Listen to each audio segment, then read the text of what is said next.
This is going to be a good show. Yep. What's up, guys? It's Matt from RC Overload, and welcome back to RC Overload Tuesdays, where we answer your questions here on the show. And today, I don't have a guest. He is part of the show, in a sense. Welcome back, Bret. Thanks. I'm here.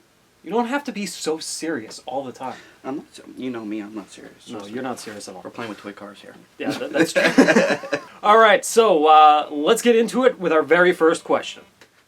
Is one brand of the same percent nitro, say 20%, better than another? For example, Tower Power or Top Fuel?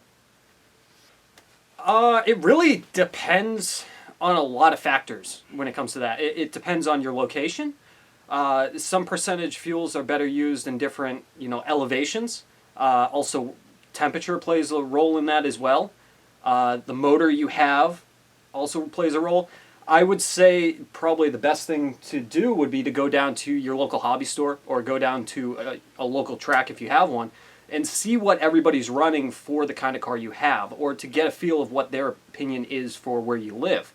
I mean, for me, where I live in the Northeast, I find that 20% top fuel in all the top fuel, right? Yeah, in Traxxas. Yeah, Traxxas in all the Traxxas trucks, 20% where I live runs great, and that's what I use. But I mean, I've never personally tried out any other fuels, but I have heard people say in the past that it really depends on where you live, where you're running, and what motor you have. So, best thing to do is ask around and get a feel for what other people are running. Yeah, I've run like the VP Racing fuel in my Slayer, and ran okay at first, but then I had a bunch of issues. Then I switched back over to the Traxxas Top Fuel and ran like a top. So it all depends on location, same thing Matt said, location, temperature, what motor. I know Traxxas motor, in their manuals, they recommend 20%. Yeah, in all applications. So yeah, it gives it a nice good medium for oil mixture and fuel mixture. It's not too little, it's not too much. It's just a nice, perfect spot. But again, just ask around. That would be the best recommendation for that. Next question. Is it safe to run a 7.4 volt Lipo and a 7.2 volt NIM truck, brush trucks, rock crawler? Okay. It all depends on your ESC settings. I know with Traxxas, for the the XL5, I know that ESC in itself, it comes with an 8.4 normally. Yeah. So you can. Right, 6 or 7 cells. 7 cells. 7 cell comes with. Comes with an 8.4, so it can handle your 2-cell lipos. And then you have your other ESCs where you're like your dynamite and other. I'm not sure on those. Yeah, and I know a lot of axial stock ESCs are capable of running lipo as well. The biggest thing is to check with the manual or go online, find the company that makes the ESC that you're running, and see what the specs are in it to see if it actually will accept running a lipo and how high of a lipo. Some will say it can only run 2S, some will say it can run 3S. So definitely, go into the manual or go online, find the company, and just double check to see what it says. A lot of them will, but it's always better to be safe than sorry and having to go out and buy a brand new ESC because you blew it up accidentally. Also, like another major thing is with, your brushed ESCs, you got to make sure they have a lipo cutoff. Some of the cheaper, lower ends, they don't have a lipo cutoff built into them. So you will have to run an external, lipo cutoff. You bastard. What? What? What? Never doing video again. Oh, come on now. I'm done. Where are you going? Alright, I'm back. Next question, have you ever been motivated to try racing? Have I ever been motivated? Yeah, I mean, I've always wanted to do racing. The problem is where I live, there's not a lot of tracks. I think the closest one to me is just under an hour, and that's not really a full-on track. It's just a place where everybody can kind of run. It is a track, but it's not regulated. It's not anything like that.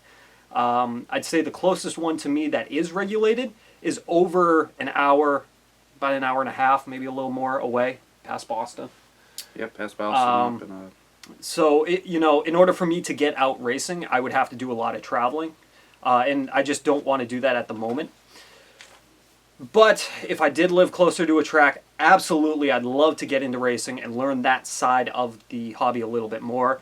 Probably would help out a lot more on the show because then I could get advice from the guys who do race all the time. I mean, you've been doing a lot of racing yourself, right? Yeah, nothing crazy. Just small. Buddies meet up and we go run. Like you said, there's really not a huge racing crowd right here where we're at. I mean, like you said, it's an hour 45 to 2 hour drive one way. To get to a good track. Hey Matt, I have an ECX Torment 2-wheel drive and have done a few upgrades to it. Do you have any suggestions on some hop-ups? Thanks. Well, I have actually an entire upgrade series on my ECX Torment 2-wheel drive that you can check out, and I'll post a link to it in the description box. But as far as my recommendations for it, the biggest thing would be to put a brushless system in it. Definitely it's a huge night and day difference over the truck. But then you're going to need to beef up the truck a little bit. And other than doing the transmission, if you're doing the brushed setup, because you don't want to be running plastic gears in your transmission with a brushless setup, would be to start upgrading everything in the suspension. And I would highly recommend going with some RPM parts on that. It's a hardened plastic that I have yet to break anything RPM ever in my life. I mean, very few people actually have ever broken RPM. It's an amazing product. Yeah, you have. You were doing something stupid, though. Yeah. So also something to consider, too, is how much money do you really want to dump into the ECX truck? I get this all the time, is people just don't want to spend all that money into an ECX truck when they could just take that same exact money and put it towards something a little better, like a Traxxas or like a Losi or something like that in that aspect. And you're gonna pay for it in the long run. Say I want to, I only have $200 to spend. I'm just gonna get the Torment and put a little bit of upgrades into it, and hopefully it's fine. Well, in the long run, and now I gotta upgrade the training gears. I gotta go upgrade, all these things where you could have bought, a Losi kit right away, or even like a Slash, and the parts availability too is a huge difference. I mean, most places most hobby shops will carry, your ECX stuff that you need, but I mean, with parts availability, I know that's like a huge thing. That's the one reason I have, I only have a couple Traxxas trucks now, but that's a huge thing. It's just, if I break something, I don't want to have to order it. That sucks. It sucks ordering stuff. Yeah, and ECX doesn't have a lot of options for upgrade parts. There's really not that much out for ECX, really. And keep in mind, for everybody watching this, even though I promote ECX, and I find them to be a great company for the price point that they are at, that's exactly it. They are a low-budget, friendly RC company that allows pretty much anybody with just about any kind of budget to get a car and to get out and have some fun. And even though I show all the possible upgrades that you can get with your truck, doesn't necessarily mean that you have to do all of those. I try to just show you the options that you can get for the truck. So, I mean, get a cheap truck and then, throw some suspension parts at it. If you want to throw a brushless system at it, go for it. Just keep a note knowing that you may need to upgrade the transmission gears a lot sooner than you were already anticipating. But doesn't mean that you shouldn't still do it. It's completely up to you. All right, our next question comes from MWall711. How popular do you think scale crawling is around you? GCM has some cool adventure series in Canada and other locations around the country, but it would be cool to get something like started in Mass.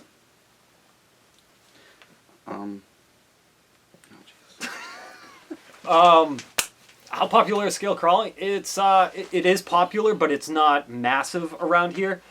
I mean, it seems like everybody has a crawler around here. Just everybody more tends to do things with bashing. More so, bashing's more popular around here. Yeah, I would say not in exactly where we are.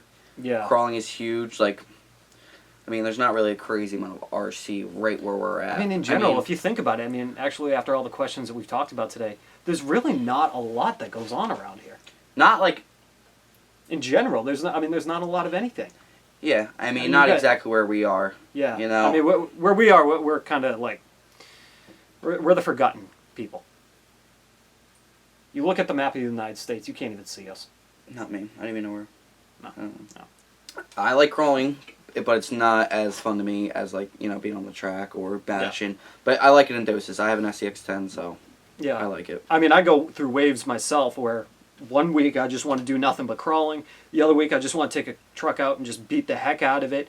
And then recently I've been getting more into flying and drones and stuff, so I've kind of had the itch to do that. And that just kind of seems what goes on a lot around here is it's not always just one thing. I'll see guys come through the hobby store and one week, again, they want to get something to beat on, or they want to go racing, or then all of a sudden they want to change it up and try out drones.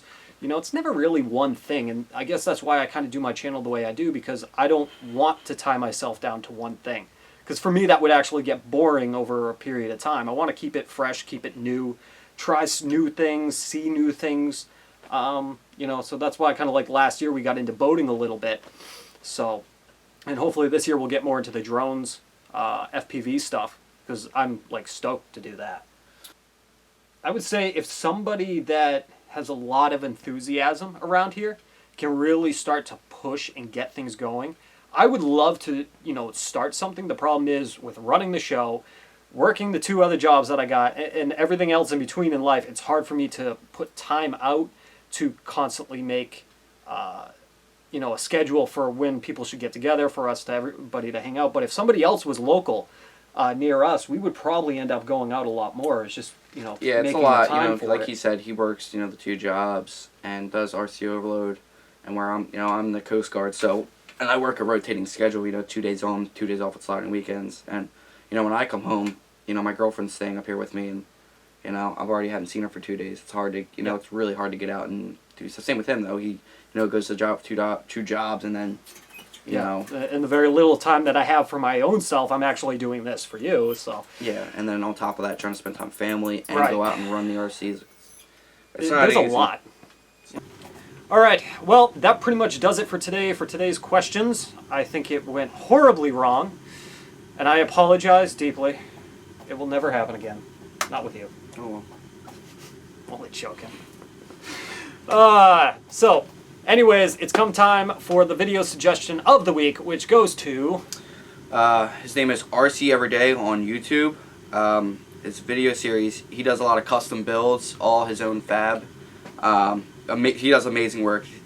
His newest playlist he's working on is called Old Number 2 Custom Rat Rod Build. We'll put a link right here. Find it. Somewhere. Go watch it. It's somewhere awesome. in here. Guy does amazing work. Go check him out. Smaller YouTuber, so. Yep. And you can also find the link as well in the description box. And I think that pretty much does it for today, right? Yep, thank God. All right, I'm out of here. Till next time, guys, I'll see you on the next RC Overload. Later! We did that whole walking away thing that really bothers you. Come back. Just because you didn't know that. I'll go and do that. Screw it, you're on your own. Welcome to Bret at RC Overload. Today, we're unboxing a Traxxas X-Max 8S. We're not unboxing a Traxxas X Max, all right? No. I don't have the funds for that right now.